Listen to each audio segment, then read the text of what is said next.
This podcast is brought to you by ONNIT. Go to ONNIT.com and look at the great selection of supplements. If you find something you like, press in code Joey and get 10% off delivered right to your house. What's happened, you bad motherfuckers? Oh shit, it's Monday, March the 14th. The joint is brought to you by Blue Chew. Blow me, I'm Irish. You won't need the luck of the Irish on St. Paddy's Day when you got Blue Chew in your motherfucking pocket. Let me tell you something. Blue Chew is tremendous. You can take it anywhere, anytime. Within minutes, you'll be ready to fucking rock and roll. Nobody could stop you. Listen, I don't care if you don't have ED, but if you need a little extra confidence, Blue Chew is here for you when you're ready to sling dick. You can take it anytime, day or night. The process is simple. Sign up at BlueChew.com and talk to one of their licensed medical providers. Once you're approved, you'll receive your prescription within days. The best part of it, it's all online, guys. No doctor's office, no pharmacy, no fucking browbeating, and it ships to your door in a discreet package. Nobody knows dick, not even the mailman.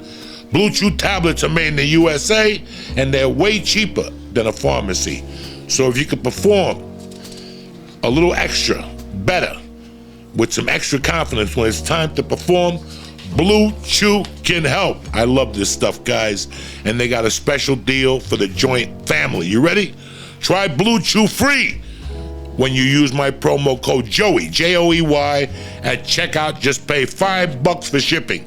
That's BlueChew.com, promo code Joey, Joey, to receive your first month free. That's right, free. I'm showing up Monday and giving you something for free. Who's better than Uncle Joey? Nobody. So do me a favor. Visit BlueChew.com for more details and important safety information. And I want to thank Blue Chew for sponsoring The Joint. The Joint is also brought to you by, oh shit, I told you motherfuckers, DraftKings. Join the action on the court during the biggest college basketball tournament of the year. The teams got announced yesterday, and we're turning this party on Thursday. Turn your team's victory into your win. New customers, you ready for the deal I got for you? $5 on any team to win, and you get 200 in free bets. $200 that you're going to keep betting over for the final until the Final Four comes in. If they win, you win. If Sportsbook isn't available in your state yet, let me tell you something. For college hoops, there's nothing like DraftKings pools.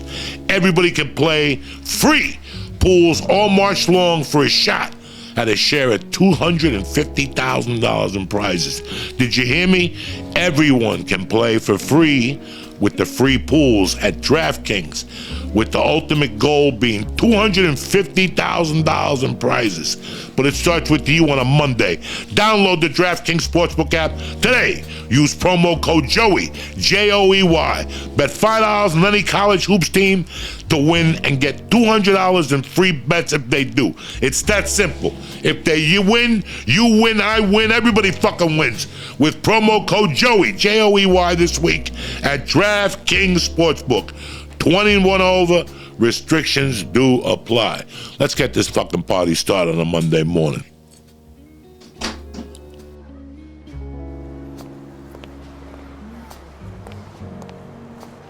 how you doing? Come on in. Yeah, Joey's in the back. Check 1, 2. Welcome to Uncle Joey's Joint.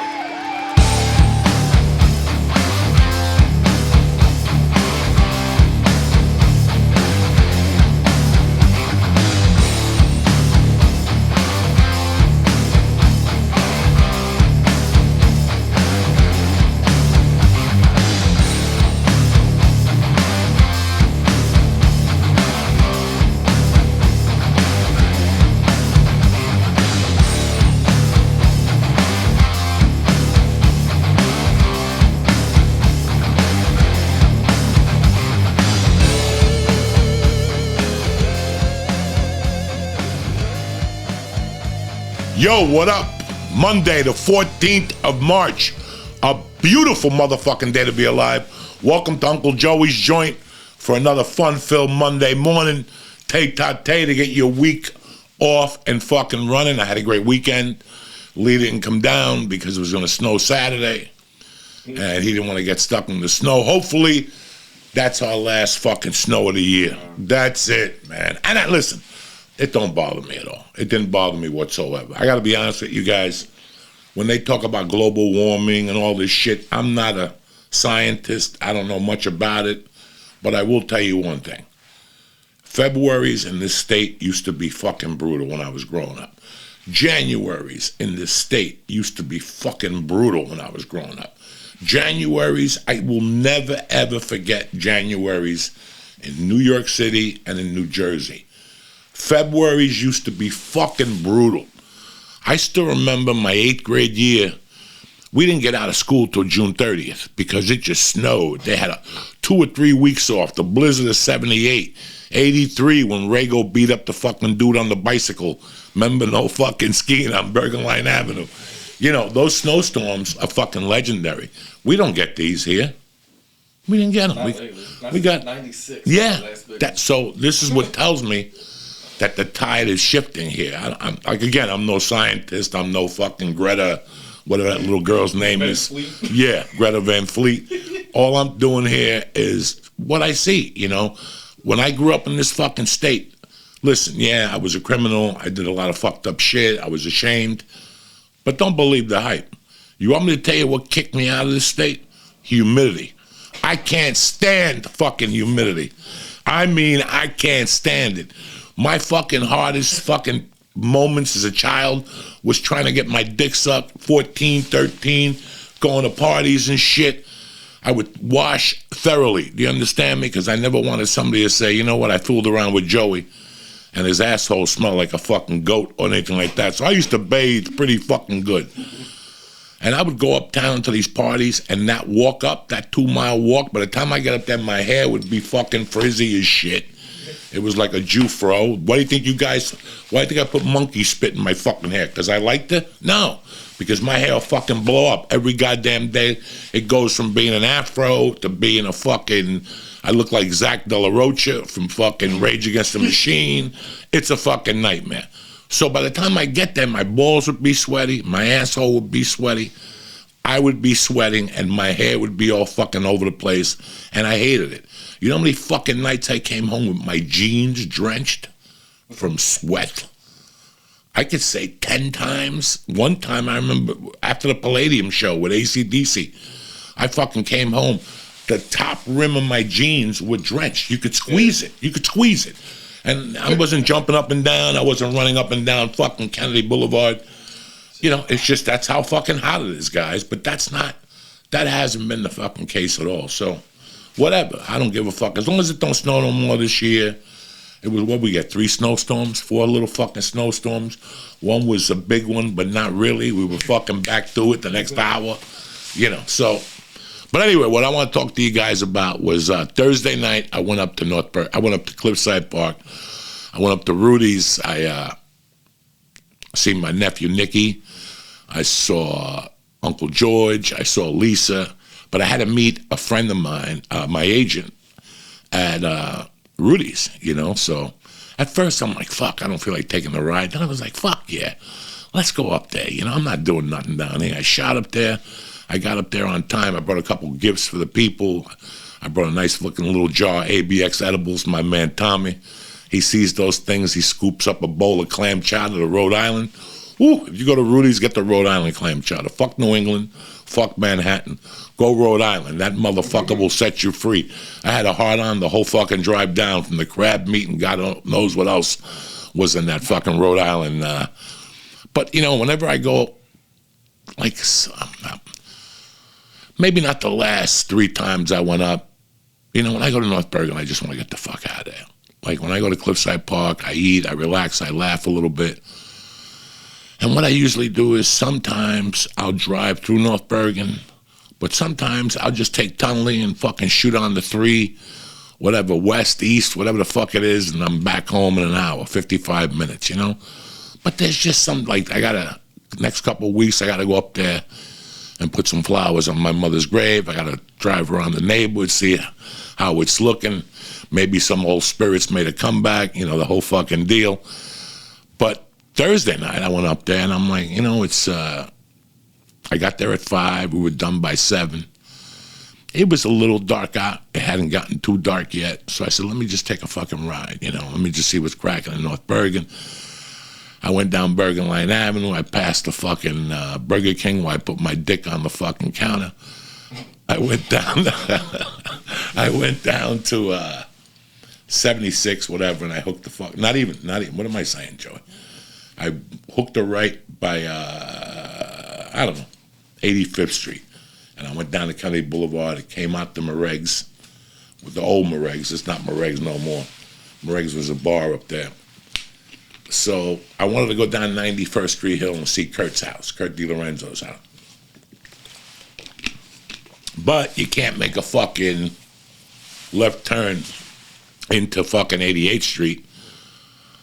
So I went down 90th, whatever, and I came up Smith Avenue. I don't even know what the streets are anymore. I just driving from what I remember. I know that you can't make a right and go down 88th Street Park anymore.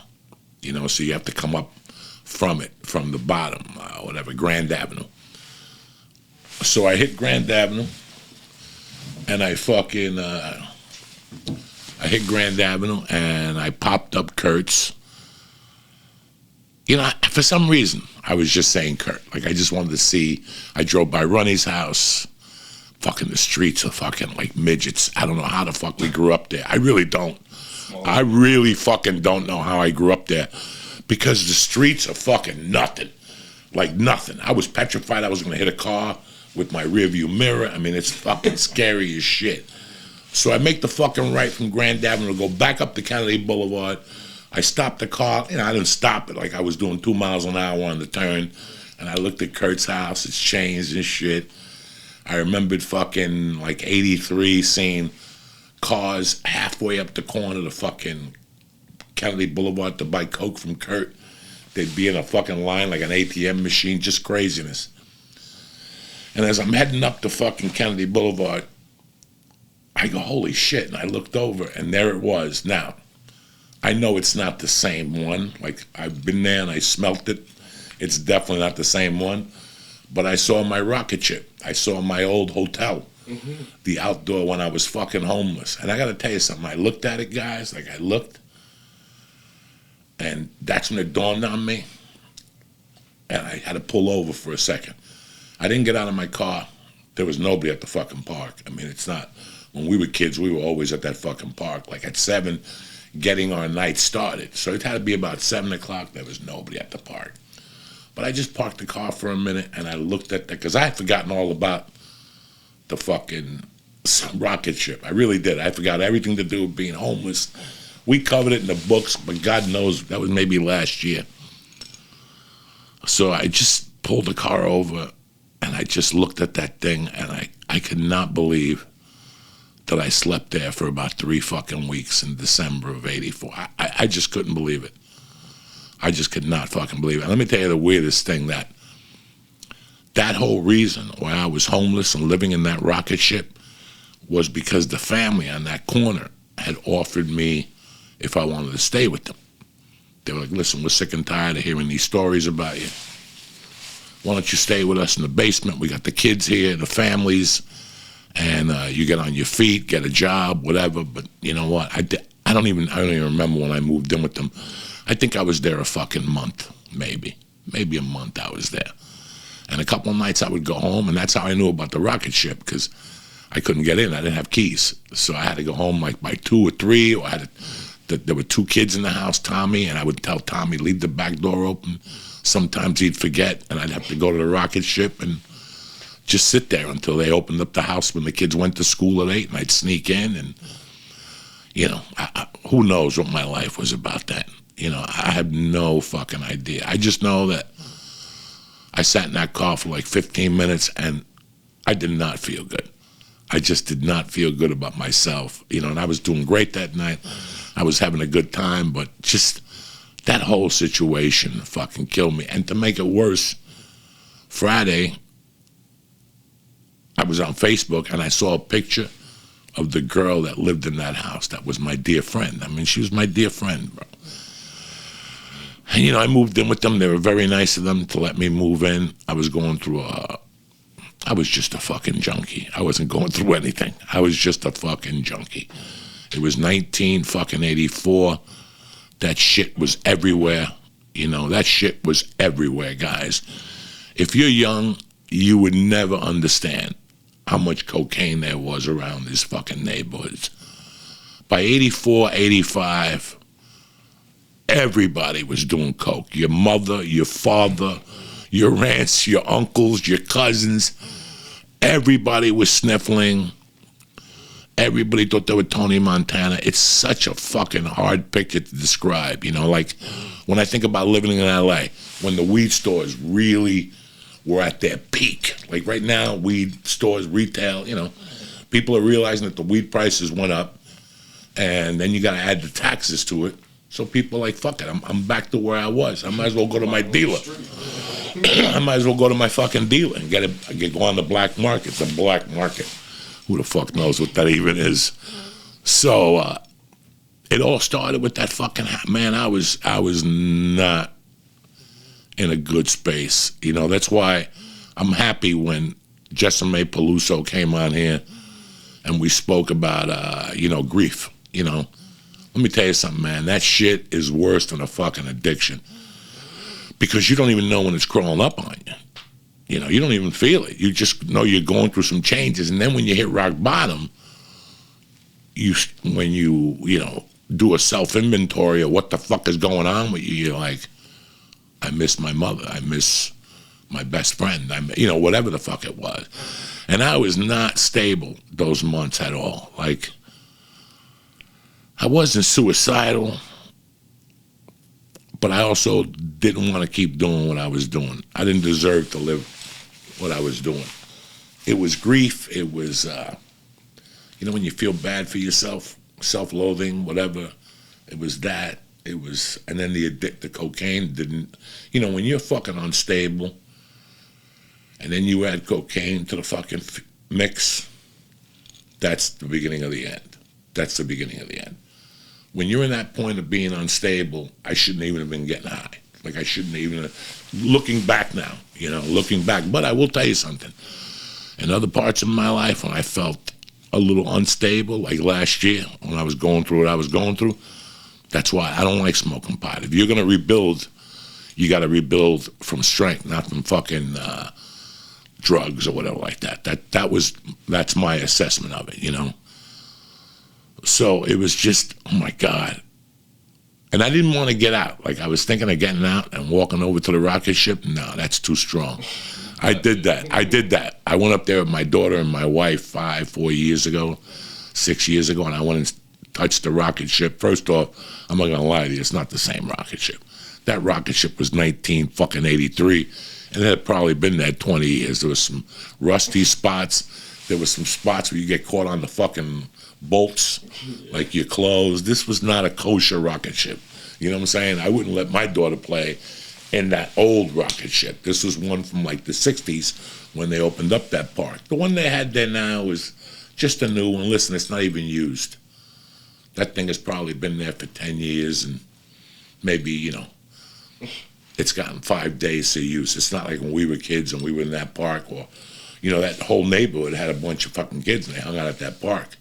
They started by riding the fucking things, and then you go play baseball, and there's a huge basketball court. Then that's the fucking park where we ended up mugging the Chinese dude. That we made him deliver down to the park, and we mugged the Chinese guy, and we took his car and delivered Chinese food with him.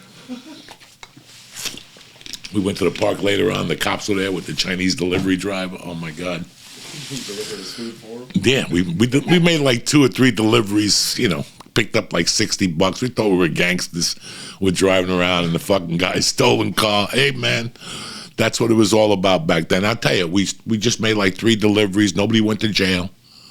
Nobody got beat up. I think we duct taped the delivery driver. We took him out. We took him down or something like that right at 88th Street Park. Fucking hysterical, guys. This is childhood shit that will never happen again because they'll throw you under the jail for doing something like that. Fucking just taking a delivery driver out and delivering Chinese food. And even the people are looking at you weird, like, why are you delivering? Where's the Chinaman? You know what I'm saying? Where's the Chinese dude with the railroad? So it's just fucking That was such a fucking horrible time. Such, and I started going in that direction, and I took it right back to like LA. Like I was starting to feel like it was taking me down. And I started thinking about being on stage and all that shit, how, I did so many things from that point in my life. But I'm going to be as honest as I can with you. I still know it, that I was fucking homeless. I still know it. Like, you don't even want to, most people wouldn't say that. It's like being a prostitute. You know what I'm saying? Like, if you're a prostitute and you meet a bunch of new people and they go like, what have you been doing the last 8 years? I've been a prostitute. No, I just been busy. That's what I felt like. I just been busy. It's the truth. You're busy. I'm busy. It's, I'm embarrassed about it. And I still remember it deep. Like it cuts deep in there with the prison shit. See, the only way I could alleviate the pain from all that shit I'd done to myself was to make fun of it. That's the only way. Listen, you're a true comedian when you can make yourself laugh in a tough situation. That's when you should really consider, maybe I'll do comedy. Because if you could do that for yourself, could you imagine what you could do for other people? I knew that. That's one of the biggest traits of being a comedian, is cracking yourself the fuck up. I love cracking myself up because the first thing I do is take whatever the fuck I just said to Mike or Lee or whoever, and I put it in a notebook and we work from there. You work it from fucking there and you take it, you ride out the fucking wave. But that's the true test when you're like fucking feeling down, and you're like, I can make myself laugh. And that was also around the time, like that was a rough fucking 2 months, guys. And there was no fucking better help for me then. Like, you understand me? Like, I wish fucking BetterHelp was there with me at that time. While we're here, let's read BetterHelp for you. There was no BetterHelp. In fact, when I talk to her next Monday, I'm going to bring up this thing that I'm talking to you guys about today, because there was no BetterHelp. There was no fucking nobody to help me out. There was nobody the fucking pain. Because remember, maybe it was in that genre from mid-September to December 31 of 84. One of those weekends was when I got high, like from Thursday all the way to Sunday. And instead of going to the rocket ship, I broke into Mike Runny's house, who just called me a couple of minutes ago, my brother. And he used to have like in the room where we lifted weights in the basement, it was like those glasses that you put in individually, but then you have to spin it around and the glass goes like this. Well, I figured out how to take the glasses out and climb in, then I put the glasses back and shit. Then one night one of the glasses broke and I'm like, fuck. But one night I went over there and they had this dog, Duke. I love fucking Duke. But when Duke didn't go out, he would shit downstairs in the back room. So when you walk down to the basement, they'd have the washing machine, and they had the washing machine to dry, and then you walk straight. There was a bathroom. There was mine and Mike's room on the left-hand side, and then there was another room over there that was the weightlifting room. We put chairs and shit in there, and we would dip, and we had an incline bench in there that we made from fucking scratch, like Puerto Ricans. And then in the back room was where the boiler was and where the dude checked the fucking meter. But back there, whenever, Duke couldn't go out, he would just go back there and drop a piece of shit. There was like maybe 4 pieces of shit. Duke didn't shit in the fucking basement all the time. But fucking, so I used to crawl into the gym and then go into the back room so nobody would see me. They wouldn't even know I was back there. There were 2 old mattresses back there, and I would just put them on the floor. And one night, oh my God, I was high for fucking 3 days. Yeah, it was like a Sunday night, and I had been going since Thursday night, guys. Think about it. And I don't know what happened on Sunday. I do not remember. But at one point of the day, I ended up at Mike Runny's house after a 3-day fucking run.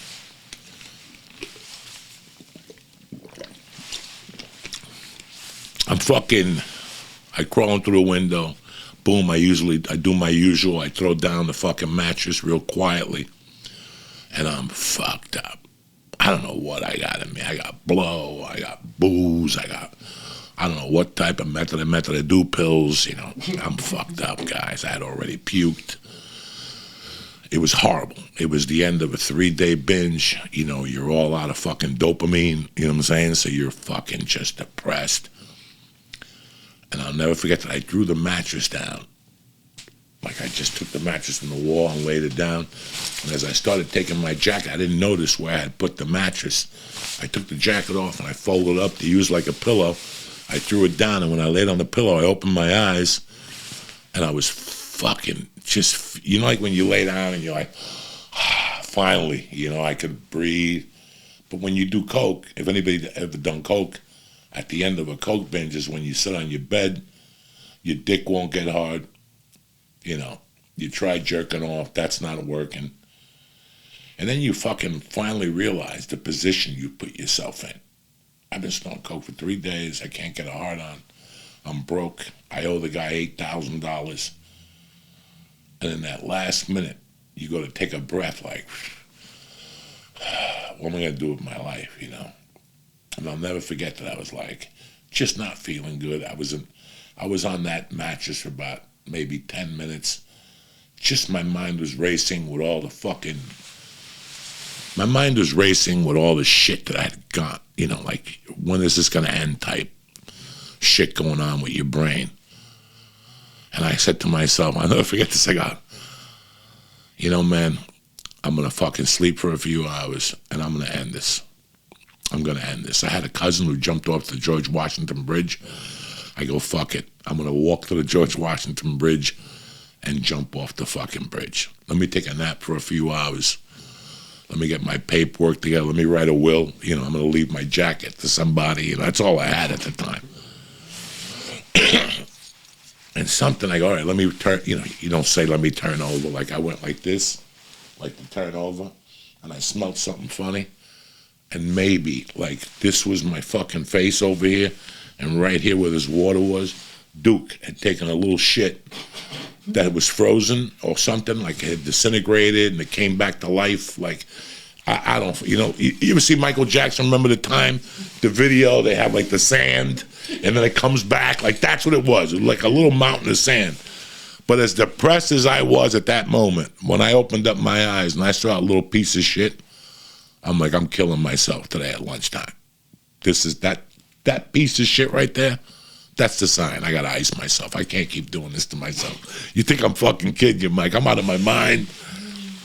And I broke down. I cried a little bit. I'm like, how bad am I that after everything I'm going through, I had to actually lay down next to a piece of shit? I want you to think about that. When you know, how bad is my fucking life? You want to tell me, guys?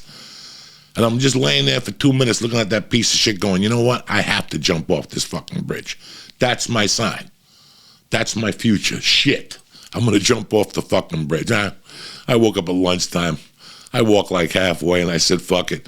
Let me get a Palmer sandwich and let's find the $50 bill to get this party started today. You know what I'm saying? Whatever the fuck you were thinking. It's so quick. Like that night I had a plan. I'm going to fucking kill myself. I'm going to jump. I'm going to eat a hot dog. You know, all this shit. And I get up and it's a different fucking plan. It's the same thing like when you make a plan not to get high anymore. I'm going to stop getting high. I'm going to stop fucking my aunt. You know, I gotta move out. You know, like you're just in a fucking horrible situation in your life. Dog, I've been in those situations a fucking lot in my life. When I wrote that book, I thought about all the times I started over. Holy shit. Nobody. That's why I know how to start over. I'd give you the best advice. If you call me and you say you got a warrant, a misdemeanor warrant, and you're sick of living there anyway, I'll give you the whole fucking plan, A to Z, for free. I know exactly where you go, how they won't find you, how to get a nice laborer's job and stay under the fucking radar till the heat blows over. Anyway, and now for a word from our sponsors over there at BetterHelp, who I fucking love. The Joint is sponsored by BetterHelp Online Therapy. Listen, everything takes work that you're gonna do. Nothing is just you show up and it's done. A lot of us will drop anything to go fucking help somebody. I got a brother, George, forget about it. You know, before he goes to work, no. I had to go help this guy change a flat. I had to, fuck you, go to work. But there's people who live their life like that. But instead of taking care of themselves like they take care of the people, they don't. We need to invest in ourselves, all right? I invest in myself. I go on exercise, therapy, acupuncture. I get my blood test. Fucking this morning, I got to go to a knee doctor. BetterHelp Online Therapy wants to remind you to take care of the most important relationship you got, which is the one you have with yourself. Listen, I didn't know what the fuck was going on. I called a few therapists. Everybody wouldn't take me. I went on some website because I didn't know what was going on. I wanted to talk to a third party. My wife don't know everything. You know what I'm saying? I contacted a friend of mine. She told me to go to BetterHelp and contact Dana. And I'll tell you what, after like 6, 7, 8 weeks of talking to Dana, I feel tip-top magoo. You guys have seen the change. I feel fucking great. I did a couple worksheets. You touch base with them. You know, you could see the appointments once a week or twice a month or whatever the hell you want to do. Whether it's hitting the gym, taking time for a haircut, or even trying therapy, your greatest asset is to invest time and effort into yourself. You understand me?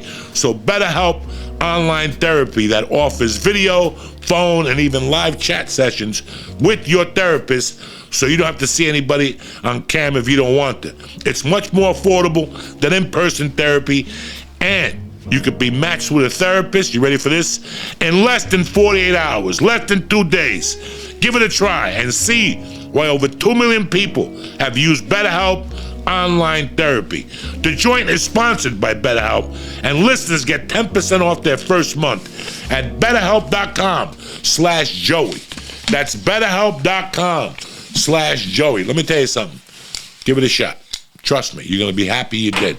Everybody needs a third opinion, a second opinion to run things by, and this is the way to go. BetterHelp. It's cheap, it's affordable, and Uncle Joey gets you a little 10% off for your first month just by using code Diaz, D-I-A-Z. So, I didn't jump off the fucking bridge, and I continued my little fucking onslaught of being a full-time fucking junkie. And December 12th, 1984, I went to the house and they sat me down and said, listen, you've been here for a month. You've showed zero of wanting to do anything with your life. And I'm like, you're right. For right now, I just want to get high. I want to go out at night. That's all I want. Can you imagine that? I didn't want to work. I didn't want to do nothing. I just wanted to sell a little bit of coke and keep getting high.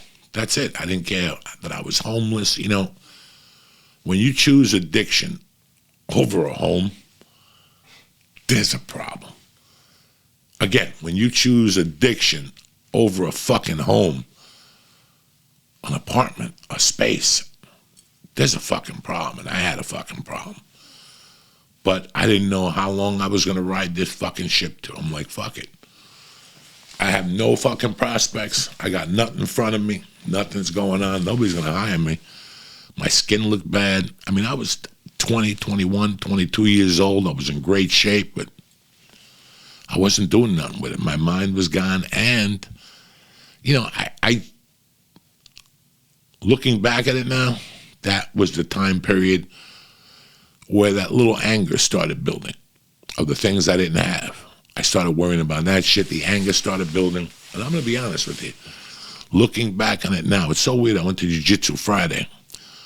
I went yesterday. I went Saturday, too. And the guy was saying the attack begins way before you think the attack begins. You think the attack begins when you're in side control and you're going for an Americana, right? But he was saying, no, the attack starts when you start rolling your body. And they don't know it, that the attack is starting. They think you're going into a choke or something. I always feel that was the beginning. That was when that's when I turned the switch on. And the final result was me kidnapping Vela. But we're way ahead of ourselves right now. But that's how deep and dark I had gotten. My life had never, ever been that dark. When I think about that time period in my life, I don't feel good. You ever think of something, you're like, right away, you don't feel good? I don't feel good because I wasn't healthy. I wasn't healthy physically, but most importantly, I wasn't there fucking mentally. I had, by December of 84, guys, I had burned every bridge in my arsenal.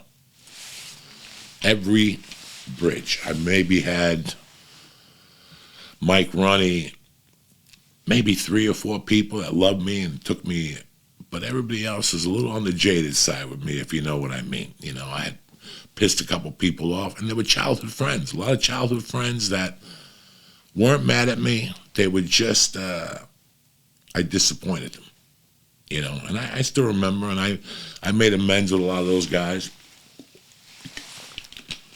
and I apologized to them for, bringing shit into their lives, because that's all I was at that time. I was just bringing shit into your life. If I bumped into you, Mike, guarantee in a week there was going to be something going on with you. Either you were missing money, you gave me money for coke and you never got it, your car was missing. That was what I did in people's lives. And I'm really sorry for that part of my life. But hey, listen, we all know somebody like the guy I'm describing to you.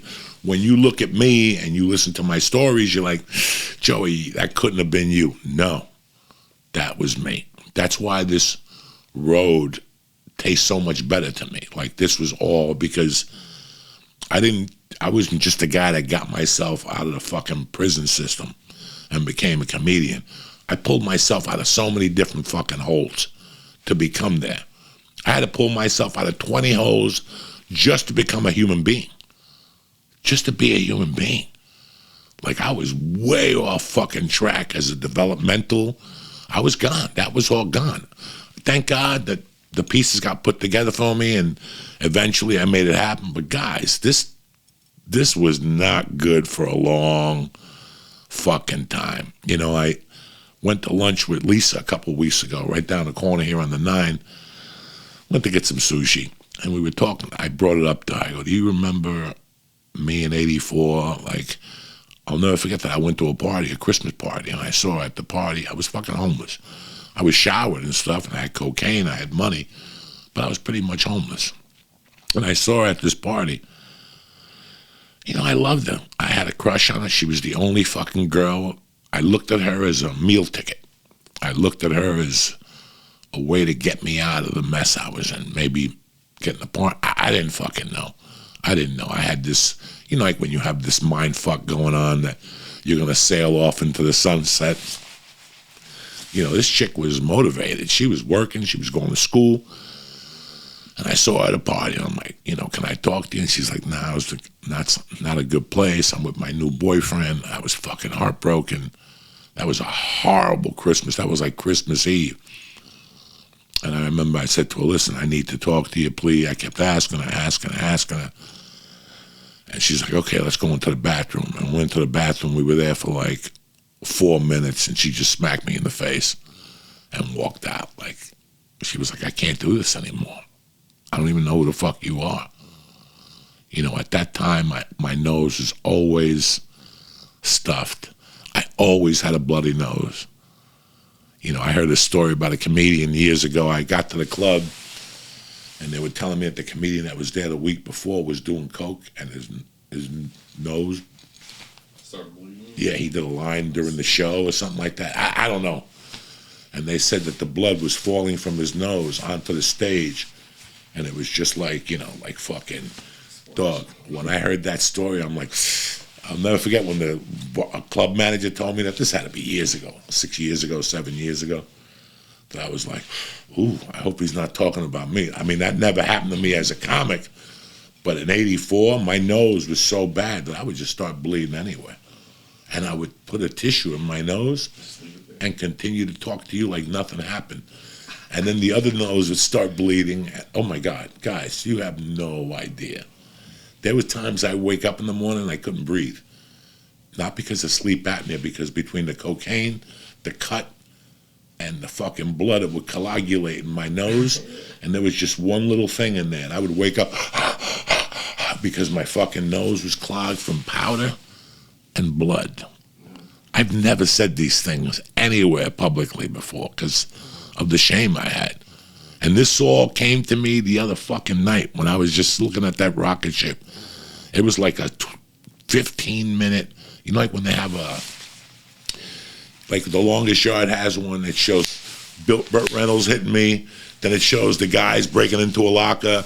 Then it shows Burt Reynolds hitting me again. I don't know what they're called, montages. Yeah. Guys, it was like on the drive home. Like I was like, I got to get the fuck out of here. My mind is speeding, and I had a little vapor pen. I brought buds with me for my friends and some ABX edibles, but I didn't have a joint with me or anything rolled. I had a lighter in the car, but I said, fuck it. I'll figure something. I just did not. It just was not working for me. I can't believe how much of a, like, for me to tell you guys that I lived in a rocket ship and all this shit, god damn, that was big. I wouldn't tell anybody that shit. I didn't tell my wife, then girlfriend, maybe like 8 years into the relationship, that I was homeless in '84, and she was like, what? Why? And I was ashamed, and I told it on the church what's happening now. And people were like, what the fuck are you talking about? Man, when you sleep outside, that builds a little bit of fucking character. Like, you remember those nights. I tell you, there's nights I go to bed now, like maybe once a month, twice a month, when I lay down and I put the sleep apnea mask on and shit, and I put the blankets over my head, I'm like, fuck. Could you imagine if I was living like by a train station, like underneath? Like, I had a friend that lived. He wasn't a friend, guys. He was a guy I bought drugs from in New York City. He lived by, when I used to work at the Sheraton, 52nd Street, he was a homeless guy. And one day he wanted to show me. We had become like friends. The guy never failed me. He was one of those street connects that he'll take you over there, get a bag for 20, but give me $5 just to hook me up for me taking care of you. He was one of those guys. So one day he showed me where the fuck he lived. He lived by Washington Square Park. You went down to the subway downstairs, and he'd keep walking, and it was like when it turns black and there's no more wall, he would walk back there. Dog, we walked like 10 feet, and you could hear mice, rats. It's exactly what you would think it would sound like. And all of a sudden, he goes into a hallway, and he fucking swept the floor.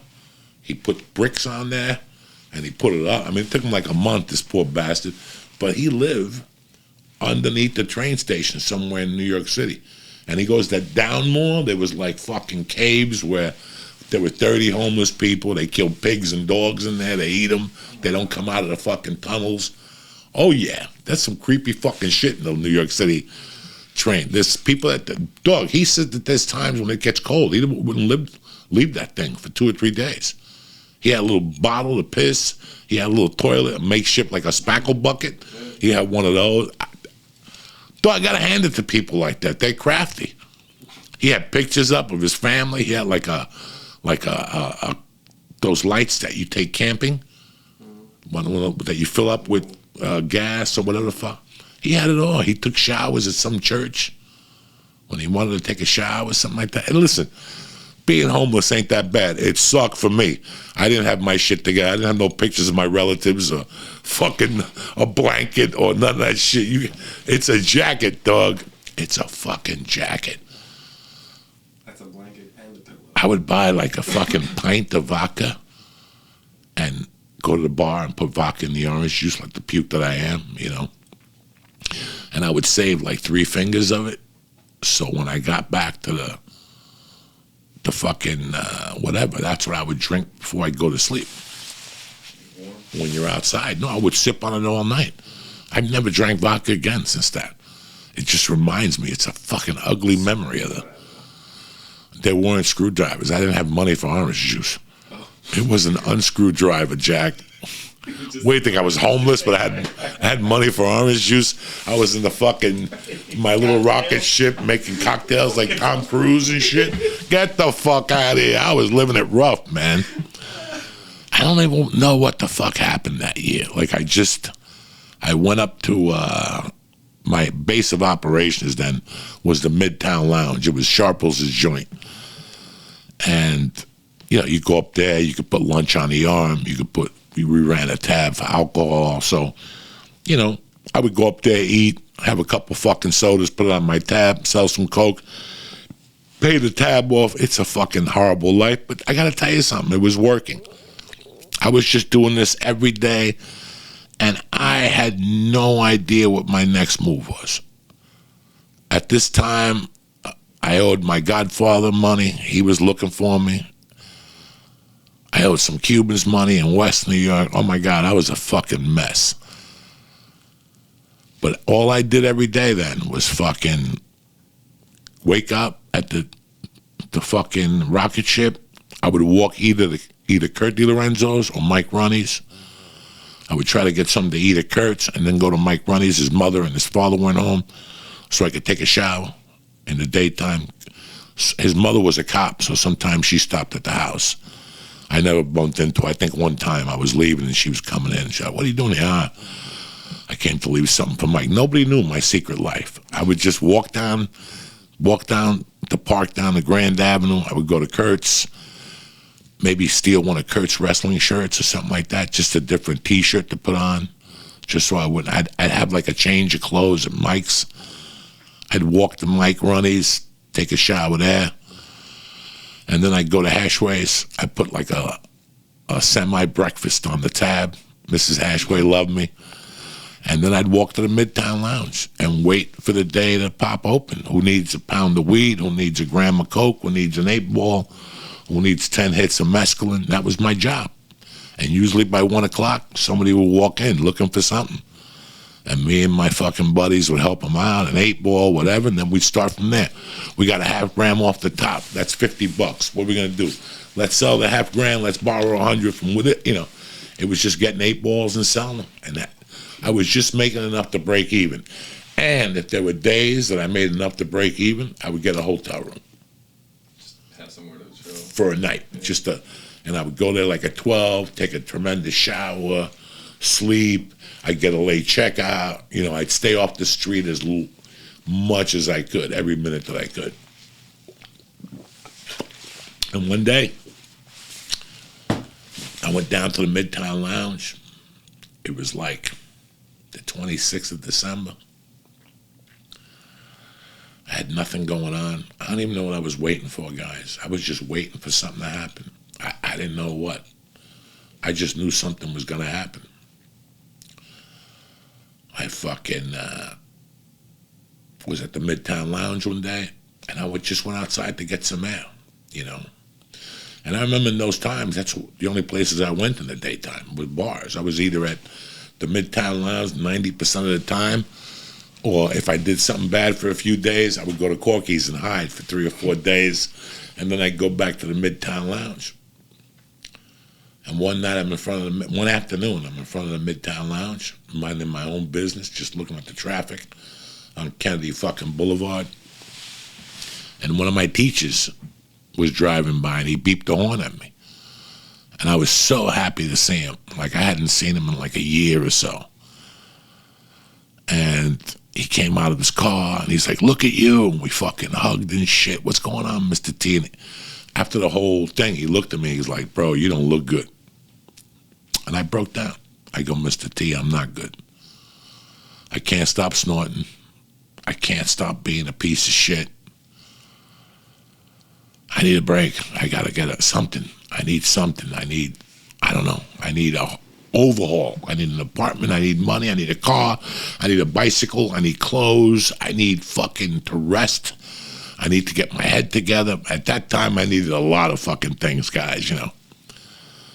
And he's like, "Listen, man, I've been clean for a while now. I'm involved with AA and stuff." There was no NA back then. I don't know what the fuck there was back then. He goes, "I know a lot of people in AA. I could probably get you into a rehab and get you some money, or get you into a detox and get you a little money. They'll put you on a program and stuff, maybe a halfway house to get on your feet." And at that point, I would say yes to anything. I was like, "Let's do it." And he goes, "Take my number, 568-9457. What the fuck you think you're dealing with, guys? 40 years later. And I said, "Listen, I'm going to get my shit together." I was planning to, had to go down. Everything, I had been fucking just spinning my wheels for the last 60 days.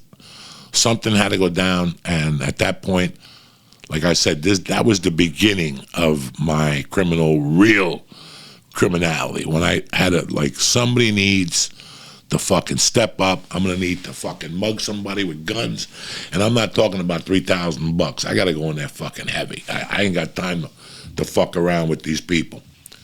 So I fucking told him I'd call him in a few days. He says he'll get me in. He says I'm gonna go to my mother's house and get on the phone right now and start getting you a detox or whatever I could get you. And I said, let's go for New Year's Day, 1985. He goes, okay, I'll be around. So at this point, I had started fucking slinging coke for this kid, but he had his eye on me. This motherfucker was slick, smart, and I could get nowhere with him. I had been working with him like maybe 30 days, and this motherfucker knew my angles from all directions. But I knew eventually he was going to open up. You know what I'm saying? It's just like jiu-jitsu. You're going for the Kimura, the guy straightens his arm out, switch it around, go for the choke. Now he raises his arm, and you got his arm right there to slam it down. So I knew eventually I would catch this guy off guard. And sure enough, the opportunity came New Year's Eve. He goes, I'm going to be in the city, hanging out all night. What I'm going to do is just give you a couple ounces. You don't have to keep calling me. And I'll square up with you first thing fucking New Year's Day in the morning. I said, fine. He fucking gave me a couple bags. We sold them. New Year's Eve came. He gave me a couple ounces. I did everything perfectly, and I had my fucking day planned the fuck out. I was going to sell all the fucking coke, pocket the money. Joel was supposed to pick me up that morning at Tunley Avenue, the hotel. That wasn't happening. I was going to fucking leave before he even fucking knew what the hell was going on. I called Mr. T. I told him I was getting everything ready. He said he had spoken to the people at the rehab, and they couldn't get me in. But the people at the detox could get me in, and that was a 30-day detox.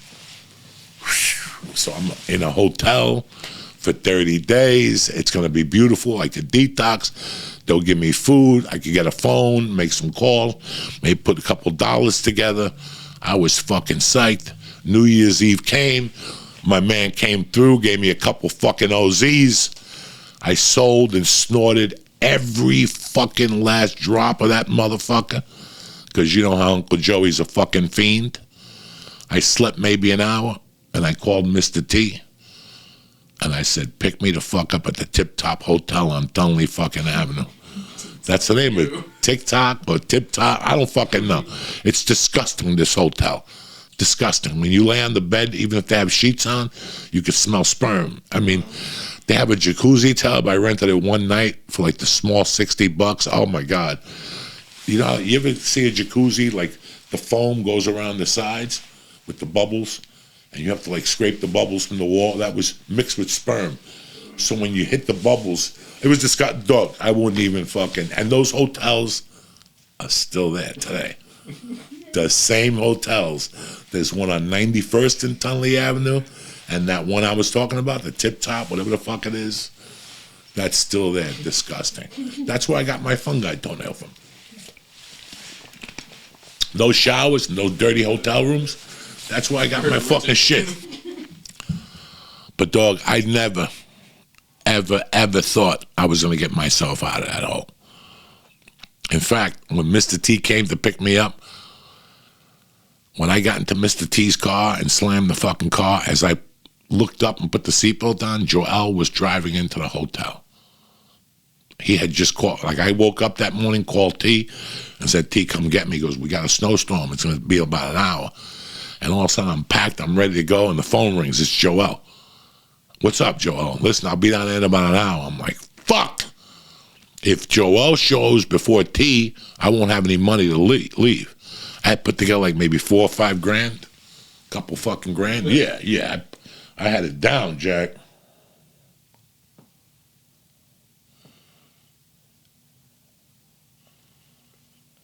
Wow. I just got bad news. My sister passed away in Cuba yesterday at 6 p.m. Are you serious? Yeah, they had only given her a week. I'm so sorry, man. Yeah, they had only given her a week. I didn't know she was sick. Yeah, they called me.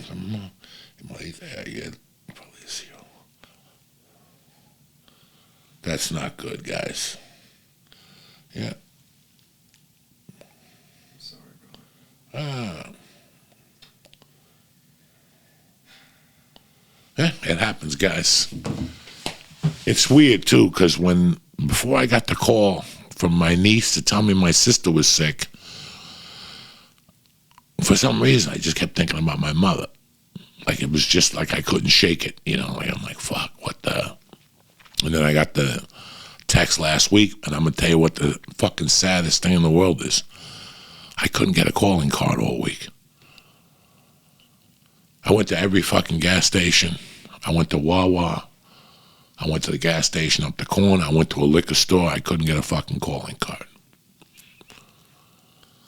So, what are you going to do, guys? It's just another fucking day. And her birthday is, her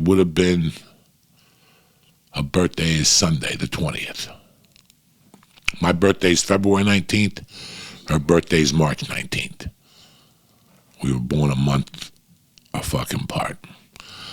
Well, this is a Monday morning fucking podcast, motherfuckers. We ended with a death.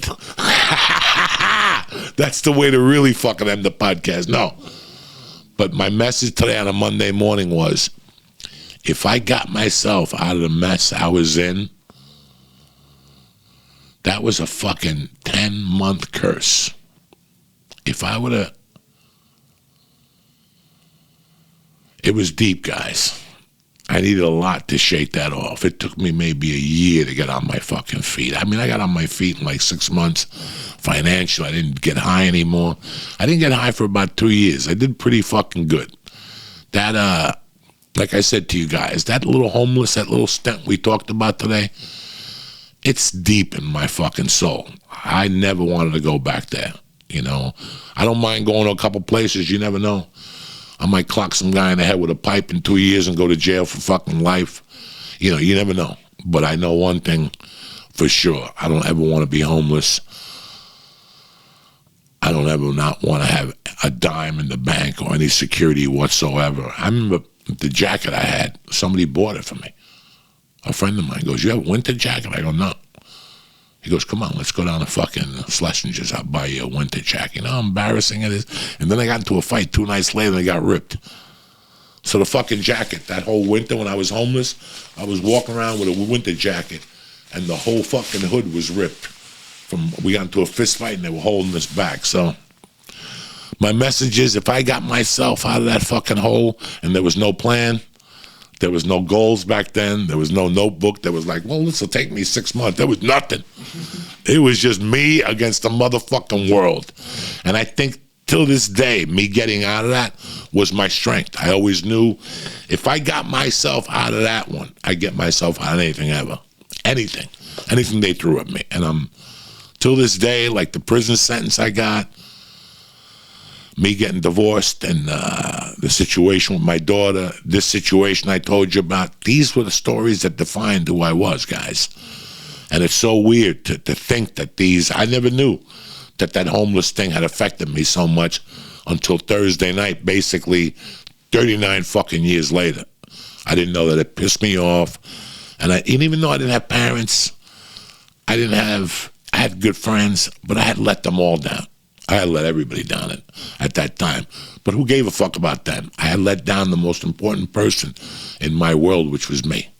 And I never wanted to be there again. Ever. If you're in this position right now in your life, if you're struggling and you think it's that fucking far away from you to get healthy, I'm here to tell you, you're wrong. It's right around the fucking corner. Because if I got myself healthy from that, in 85, 84. Guys, I never thought I was going to recover from that. You heard me. I didn't know what my next move was. I had nothing coming in. There was no way I could get a job. I had 3 pair of pants, 2 T-shirts, and a winter jacket or something, and I barely had that. It was just a bad fucking time in my life. And when I look at those situations, these situations taste that much better. And yeah, Joey, what are you worried about? It happened a long time ago. Nobody remembers. I remember, motherfuckers. And that's the most important person. There's a lot of things I don't remember. I keep those memories really close to me, but this one from Thursday night, I'm going to keep even closer. because I never wanted to end up in that place again. And it wasn't even sleeping in a rocket ship or any of that shit.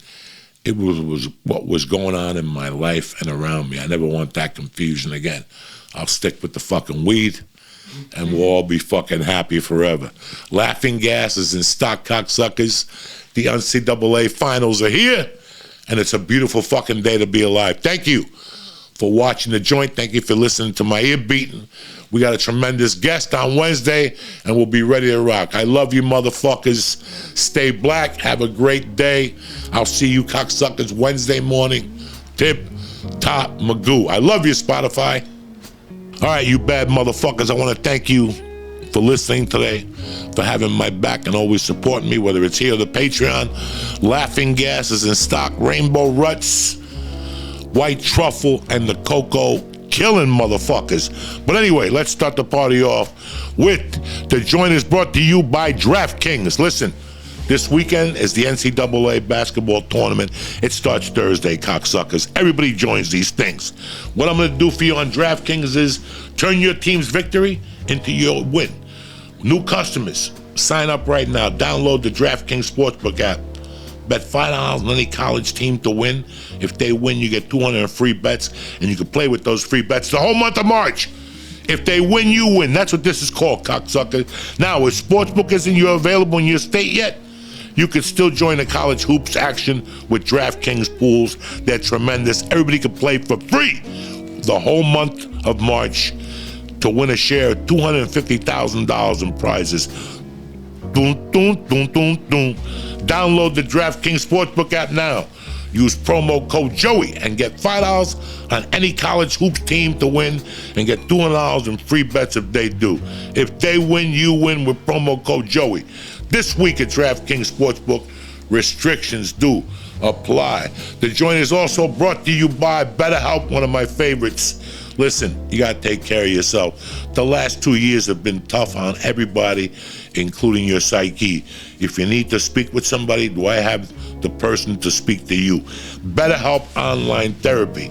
Listen, you need to invest in yourself a lot more. You're out there trying to help everybody else. You got to take care of yourself. BetterHelp Online Therapy wants to remind you to take care of the most important relationship you have, the one with yourself. I've been with BetterHelp now for about 8 months, 9 months. They're one of the best things I ever did. You guys know I never went to therapy before, so this has been tremendous. Dana has helped me in ways I can't even describe. So whether it's hitting the gym, making time for your haircut, or even trying therapy, you're the greatest asset. So invest the time and effort into yourself.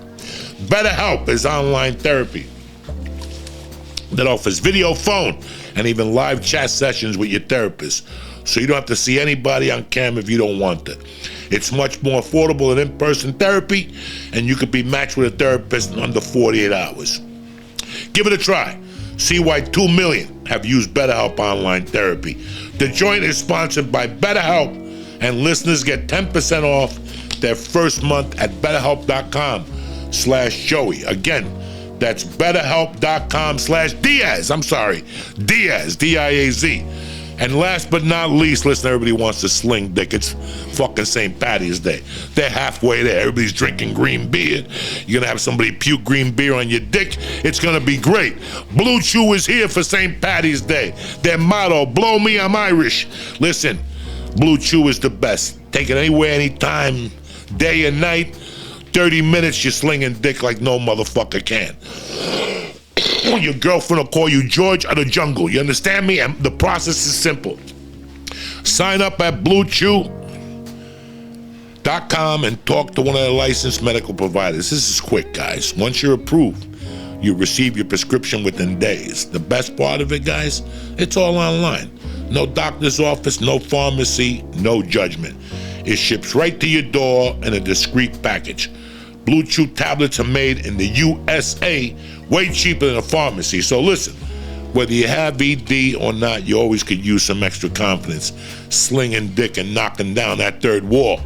Try Blue Chew for free. You're like, Joey, what are you talking about free? Free when you use promo code Joey, Joey at checkout.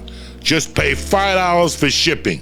That's BlueChew.com, promo code Joey to receive your first month gratis, free.